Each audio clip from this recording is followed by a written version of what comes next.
আসসালামু আলাইকুম গাইস, আশা করি আল্লাহর রহমতে আপনারা ভালো আছেন, সুস্থ আছেন। আজ হচ্ছে রোজ শনিবার আর আমাদের ফ্যাক্টরি অফ, মানে ফ্যাক্টরি যেহেতু সাপ্তাহিক বন্ধ রবিবার, কিন্তু আজকে শনিবারই দিছে আর আজকে ওভার টাইমও হয় নাই। তো এই জন্য ফ্যাক্টরি যত কার্যক্রম আছে, যত মেশিন আছে, মোটর আছে, সবগুলো অফ। নর্মালি আমরা কিন্তু হচ্ছে ডাইং এর পানির ব্যবহারটা হচ্ছে একদম ডিরেক্টলি নিচ থেকে এরপরে মোটর দিয়ে উঠায়, যে উঠানোর পরে যে ট্যাঙ্কির সিস্টেমটা না, মানে ডিরেক্টলি যেহেতু এই জায়গার পানিটা ট্যাঙ্কিতে রাখার প্রয়োজন হয় না, নিচ থেকে উঠে ওঠার সাথে সাথেই ওইটাকে মেশিনের কাছে ব্যবহার হইতে হয়। আজকে যেহেতু বন্ধ ফ্যাক্টরি, এজন্য মেশিন বন্ধ, আর মেশিন বন্ধ মানে পানির যে উত্তোলনের যে ব্যবস্থা, মানে মোটর পাম্প, সেটা অফ। এজন্য আমরা আসলে গোসল করতে পারতাছি না। তো খাবার পানি আমরা আগেই রাখছি, জানতাম যেরকম প্রবলেম হবে বা বিগত দিন হয়েছে, মানে এখানকার সিস্টেম এরকম। যাই হোক, দেখলাম যে আসলে বিদ্যুৎ নাই, মানে বিদ্যুৎ আছে কিন্তু মোটর যেহেতু চালনা করা নাই, মোটর চলতেছে না, এই জন্য আসলে পানি নেই। যাই হোক, এখন কথা হচ্ছে আমাদেরকে গোসল করতে হবে। সো গোসল করার জন্য আমাদের ফ্যাক্টরি থেকে 5 মিনিট হাঁটলেই গামার, সেখানে বড় একটা পুষ্কুনি আছে। আর ঢাকা শহরে পুষ্কুনিতে এরকম একটা গোসল আজকে করব, সামনে ভিডিওতে দেখতে পাবেন। সো প্রথম মানে এই ফিলিংসটা প্রথম, আর ঢাকা আসার পরে মানে আমার লাইফে না, এই প্রথম, মানে এই জায়গায় আসার পরেই আমি এরকম আর কি বিশাল একটা দিঘি বা ঘের বা পুষ্কুনি বা পুকুর, যেটাই বলেন, ওইটি আর কি আমরা গোসল করবো আজ।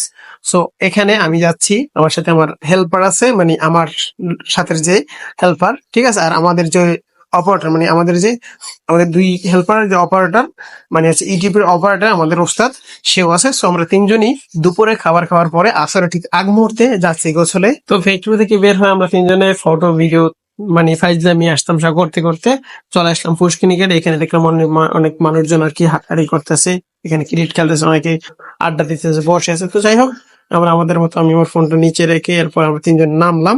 এরপর অনেকগুলো ফটো তুলছি, ফটোগুলো অনেকের ভালো আসছে, অনেকের খারাপ আসছে।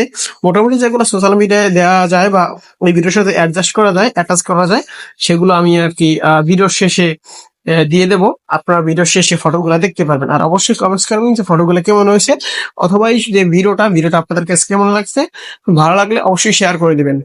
নর্মালি এটা একটা পুষ্করিণীর মতো, বাট অনেক বড়। কিন্তু কথা হচ্ছে আমাদের গ্রামের যে পুকুরের যে পানির যে ফিলিং, যে শান্তি, সেটা আর কি এখানে পাচ্ছি না। কিন্তু তারপরও ওই যে গ্রাম্য মানুষ, আমরা গ্রামের মানুষ, মাটির মানুষ, এজন্য পুকুরে গোসল করাটাই মানায়, বা পুকুরে আমাদের জন্য যে একটা ফিলিংস কাজ করে খোলামেলা।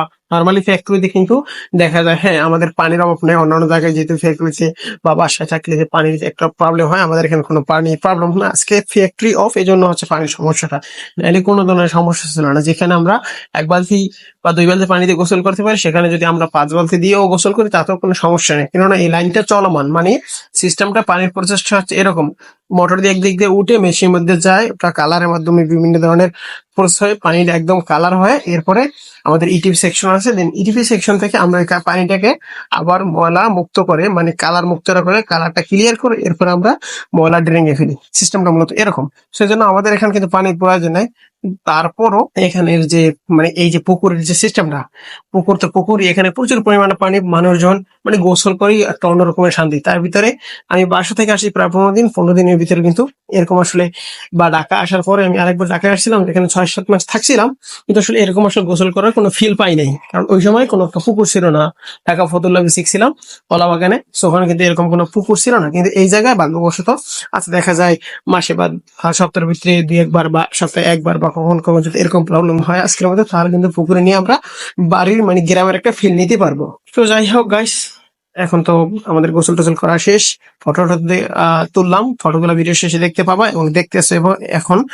তো এবং আমরা আসার সময় আমরা ভিডিও করেছিলাম, এর মধ্যে হঠাৎ করে দেখলাম যে আমাদের পিছনের ক্যামেরা একটা মেয়ে চলে আসছে, এর জন্য আমি আমার ক্যামেরাটা সামনে ঘুরিয়ে নিয়ে আসছি। তো যাই হোক, আমাদের ফটো ভিডিও গুলো কেমন লাগছে অবশ্যই কমেন্টস করবে, মানে কমেন্টস করে দিবেন। সো ভালো থাকেন, সুস্থ থাকেন, বিদায় নিচ্ছি, আল্লাহ হাফেজ।